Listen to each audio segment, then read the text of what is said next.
दोस्तों, स्वागत है आपका इस हॉरर पॉडकास्ट में।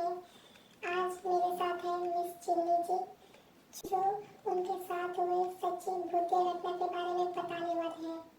तो चलिए शुरू करते हैं। तो बात तब की है जब मेरा कॉलेज की छुट्टी शुरू हुई, तो मैं बैंगलोर से फ्लाइट लेकर मेरी होम टाउन अंडमान गई। आप अंडमान से हो? हाँ, मैं अंडमान निकोबार द्वीप समूह से हूँ। तो जाने के बाद सब ठीक चल रहा था। एक रात मैं अपनी बॉयफ्रेंड से बात कर रही थी। अरे वाह, बॉयफ्रेंड? हाँ, मेरा एक बॉयफ्रेंड था। देखो, मैं सुंदर तो हूँ और थोड़ी कमीनी भी, तो कई लड़के मुझ पे मरते थे। तो उसने मुझे पटाया और मैं पट गई। अच्छा। तो एक रात मैं अपने बॉयफ्रेंड से बात कर रही थी। बात करते करते मैं काफी दूर चली गई थी। वो होता है ना, बात करते करते आपको ध्यान नहीं रहता है और आप चलते चलते बहुत दूर चले जाते हो, बस वैसे ही। तब टाइम कितना हो रहा था होगा? शायद 12 साढ़े 12 बज रहा था। फिर पहले तो मुझे ऐसा वैसा कुछ नहीं लगा, और हाँ, वहाँ आसपास कोई घर भी नहीं था। मतलब घर बहुत दूर था। हमारे वहाँ लोग जल्दी सो जाते हैं और सभी जगह अंधेरा।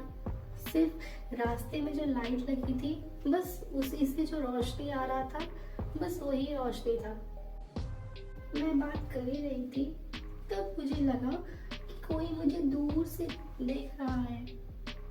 आप सोचो, सभी जगह अंधेरा, रास्ते में जो लाइट लगी थी, बस वही रोशनी, और उस रोशनी में वो दूर से मुझे देखे जा रहा था। मुझे समझ नहीं आ रहा था कि वो कौन था जो मुझे कंटिन्यूअसली देखे जा रहा था। मैंने सोचा शायद कोई शराबी होगा, तो मैंने उतना ध्यान नहीं दिया। फिर मैं बात करते करते चल रही थी, तो रास्ते में काफी सूखे पत्ते थे। मैं चल रही थी तो पत्तों की आवाज भी आ रही थी। जब मैं चल रही थी, मुझे लगा मेरे पीछे पीछे कोई चल रहा है। मैं जैसे रुक गई, वैसे आवाज भी रुक गई। तो अब मुझे डर लगने लगा। मैंने सोचा, नहीं भाई, काफी रात हो गई, इतनी रात को ऐसे बाहर घूमना सही नहीं। अब मैं घर की ओर जाने लगी और मुझे लग रहा था कि कोई मेरा पीछा कर रहा था। और उस वक्त मेरी इतनी फटी पड़ी थी कि मुझे मुड़कर देखने की हिम्मत भी नहीं हो रही थी। मुझे लगा कैसे भी करके घर पहुंच जाऊं। वैसे रास्ते के दोनों तरफ छोटे बड़े पौधे थे। अब मान लो उन पौधों में कोई एक इंसान आराम से छुप सकता है। तो अचानक से मुझे उन पौधों में से एक लड़की की रोने की आवाज आने लगी। मैं ऑलरेडी इतनी डर चुकी थी कि एक बार सोचा, नहीं, घर चलती हूँ। फिर मैंने सोचा शायद किसी को मदद की जरूरत हो, तो मैं रास्ते से नीचे उतर गई और मैं उस आवाज के पीछे पीछे जाने लगी। फिर मैंने देखा, अगर मैं वहाँ होता, मैं कभी नहीं जाता।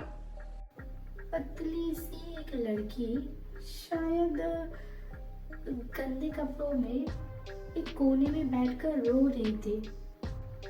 और अंधेरे में मैं उसका फेस भी नहीं देख पा रही थी। शायद उसके बालों से उसका फेस ढका हुआ था। मुझे कुछ समझ नहीं आ रहा था, तो मैं उसके पास जाने लगी अचानक से फिर क्या हुआ?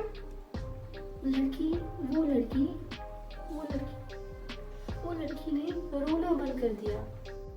मुझे कुछ समझ नहीं आ रहा था और मैं उससे ज्यादा दूर भी नहीं थी।